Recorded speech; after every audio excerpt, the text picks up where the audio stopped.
দুই সাইডে আমার কথা বলি, দয়া করে কেউ রাগবেন না। একটা মহিলারে দেখলাম আজকে অটো থেকে এক হুজুরে নামাইয়া হুজুরের কলার ধরে রাখছে, বলতে আছে হুজুরে যখন অটোতে বসা ছিল তখন নাকি হুজুরের লুঙ্গি উল্টেই আসলো।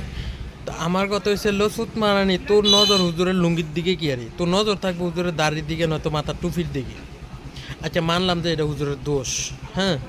সেম এই কথাটাই আজকে এতটা বছর তোদেরকে আমরা বলতেছি যে তোরা অশ্লীল পোশাক আশাক পরিস না, তোরা ওড়না ঠিক করে রাখিস, হ্যাঁ। তোরা এটা লই আন্দোলন পর্যন্ত করছস যে এটা তোরা নাকি ব্যক্তিগত ব্যাপার। তো এটা যদি তোদের ব্যক্তিগত ব্যাপার হয়, হুজুরের লুঙ্গি দরকার প্রয়োজনে সারা ঘুরবো, লুঙ্গি সারা আটবো, এটা হুজুরের ব্যক্তিগত ব্যাপার। এটা তুই এনে হুজুরের অসম্মান করছস কেন? অসভ্য মহিলা, বেয়াদ্দপ। এটা হুজুরের ব্যক্তিগত ব্যাপার, লাগলে লুঙ্গি ছাড়া আর ব্যাপার থেকে তোরা যেরকম শরম করে, তোরা টেনে দেখলে আমরা এরকম শরম করে। তোরা মা জাতি, তোরা সম্মানী লোক, কিন্তু তোরা অসম্মানী কাজ করস বেশি, বেয়াদ্দপ মহিলা। Likey